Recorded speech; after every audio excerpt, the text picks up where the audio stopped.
Julian Gollop, the creator of XCOM, decided to resurrect his 1985 turn-based tactics game Chaos: The Battle of Wizards through Kickstarter. Chaos Reborn is the title of the project, and it's already available in early access right now through Steam for $20 at full price. Generally, I'm not into early access games, but after the claustrophobic Eisenwald, I needed to play a tactics game that was more open, and coincidentally, I came across Chaos Reborn. In its early state, Chaos Reborn is a multiplayer-only experience, though players can set the game up to play against 3 computer opponents in an offline skirmish mode. What's completed so far is pretty impressive. It's a fairly unique concept for a tactics game that's well-designed, stable, and most importantly, fun. Players start off each round as a singular wizard with a deck of cards on an isolated playing field. Players are dealt 8 cards from their deck, each card containing 1 spell. Spells can either be direct magical attacks, or they're summon cards that give life to creatures wholly undead or otherwise. Dragons, elven archers, goblins, dwarven warriors, hellhounds, and more can be brought to life to bring down your enemies. Unlike many tactical RPGs, there are no hit points. Each character and monster will die after 1 direct hit, including your starting wizard. When your wizard dies, it's game over.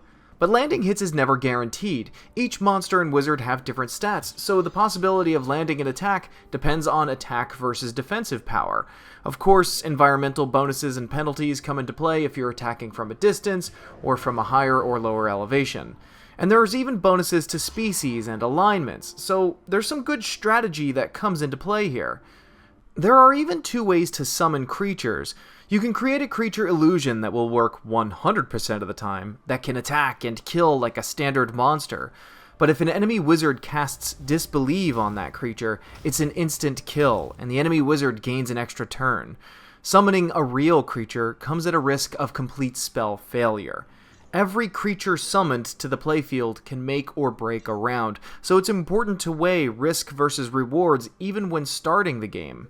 On the top of the screen is an order and chaos meter. The more chaotic spells that are cast, the easier it is to summon chaotic creatures, and vice versa. It's a pretty cool mechanic that has a noticeable effect in the quick skirmishes, but hopefully it will play a larger role in the single-player version of the game when it releases. The game has a beautiful, colorful style, and though the creatures aren't mega detailed and filled with an unspeakable amount of polygons, they have a great style to them, and their simplicity comes with the reward of a smooth, high frame rate. The environments are easy on the eyes, and the soundtrack suits the game well.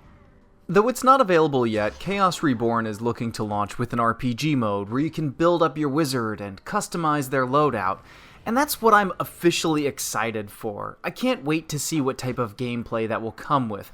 Will there be card hunting and deck building? Will I be able to bring my single-player character into the multiplayer experience? How long is the single-player campaign? How deep does the story go? It's early access, so it's tough to say whether or not it's worth the cash. I've had a lot of fun with Chaos Reborn, but what I got to see is just one piece of hopefully a much bigger puzzle. I could definitely say that it's built on a solid foundation for what I hope is to be another great RPG. Tactics fans should definitely keep an eye on this one as it gets closer and closer to a full release.